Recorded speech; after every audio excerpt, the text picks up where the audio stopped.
Welcome to Real English Podcast. Please take a quick moment to like, subscribe, and share with friends for the Real English Podcast.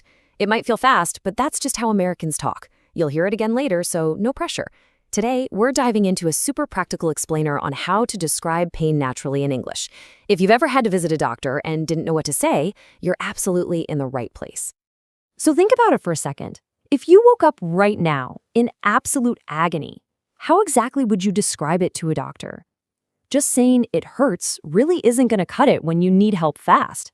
You need specific words. Okay, let's dive into this. Here is our roadmap for today. 1. Saying more than it hurts. 2. Ache, pain, stiff, or sore. 3. The dreaded pain scale. 4. Urgent care and the ER. And 5. Surviving the medical bill. Part 1. Saying more than it hurts. To show you how this works, meet Lena. She's living here in the US for work and is still getting the hang of English. Well, one morning, she wakes up with this incredibly strong, squeezing pain right on her right side. She's got no roommate, no family nearby, and to make matters worse, no health insurance. She has to use her English to get help. Part 2. Ache, pain, stiff, or sore. Now don't worry, mixing these words up is very common. Let's make it more natural. So an ache is kind of a continuous, dull feeling that lasts a long time. Think of a headache. Pain, on the other hand, is much sharper. It usually hurts a lot more and is caused by a specific illness or injury. Let's practice. Repeat after me. I have a headache. Now try this. Repeat after me. I have a sharp pain. You also want to know the difference between sick and ill. Sick is basically for everyday, short-term stuff, like catching a cold or feeling nauseous. But ill, that's more formal, and is usually used when talking about more serious, long-term health problems. Okay, let's really focus on these next expressions because they are so useful for everyday life. If your muscles hurt, try these. Stiff means it's hard to move, like a stiff neck. Sore means it's tender when you touch it, usually after a hard workout. If you hurt your back, try this phrase instead of just saying it hurts. Repeat after me. I pulled a muscle. Great. Now try this one. Repeat after me. I strained my back. And doctors absolutely need to know exactly how it hurts. Let's do a short role play. The doctor asks, "Can you describe the pain?" And you answer, "It is a sharp pain on my right side." Sharp means it feels like a knife.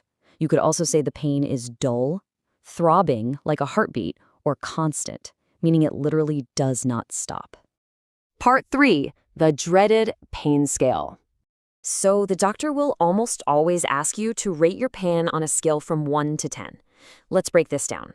Numbers 1 to 3 are mild. It's annoying, but it doesn't stop your daily tasks.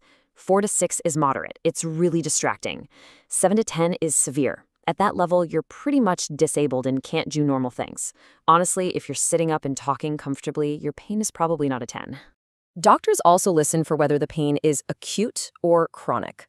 Acute pain is temporary. It means something just went wrong, and it usually heals normally. Chronic pain lingers long beyond normal healing time, sometimes for months or even years. In Lena's case, her severe pain is totally acute. Part 4. Urgent care and the ER. All right, let's follow Lena's journey. First, she goes to urgent care. It's cheaper and great for an initial trek. But her pain is just way too strong, so they send her straight to the ER, the emergency room. There, she goes through triage to assess the severity, gets a CT scan to image her body, and finally gets her diagnosis, a kidney stone. Let's talk about triage because it's a super important concept. It's a medical sorting system where the sickest people get treated first, not necessarily the people who arrived first. So if someone gets there after you, but they're in a worse condition, they go first. Knowing this can really help you stay calm in a chaotic waiting room. During all this, for her CT scan, Lena has to drink this special contrast liquid. She describes it perfectly. She says, "It tastes like sweet plastic." Medical tests can definitely feel scary, but don't worry, this procedure is very common. So the doctor's diagnosis is a kidney stone. What's that? Well, it's a hard piece, kind of like a tiny rock, that forms inside the kidney. It causes severe pain until you pass it. The good news? It leaves the body naturally. The bad news? Her medical problem might be solved, but her money problem is just starting. Part 5. surviving the medical bill. Brace yourself. The billing department hands Lena her total, and it is $3,900. Remember, she has absolutely no insurance, and they are asking her to pay that huge amount today. But here is where her vocabulary saves her. Lena uses a very important phrase, self-pay. This is a status for patients without health insurance who pay directly, and it often makes you eligible for significant hospital discounts. Try this instead of panicking. Repeat after me. I am self-pay. Can I ask about a discount? Asking this simple question is an absolutely vital survival skill. And guess what? Because she asked, they give her a self-pay discount. Just like that, the bill drops from $3,900 down to $1,650. Knowing the right English words literally saved her thousands of dollars. Now, $1,650 is still a lot of cash to drop in one day, so she asks for a payment plan. This breaks a big, impossible bill into smaller, manageable pieces. So instead of paying it all at once, she'll pay $138 a month for 12 months. Much better, right? Later on, Lena's friend Maya tells her, that's not luck, that's skill. You used English to solve a real problem. She hit the nail on the head. Having the right vocabulary isn't just about passing a test. It's an empowering tool that protects your health and your wallet. So let's do a quick review of our core expressions today. Stiff, sore, and pulled a muscle. Keep those in mind. If you faced a medical emergency tomorrow, are you confident you have the words to advocate for yourself?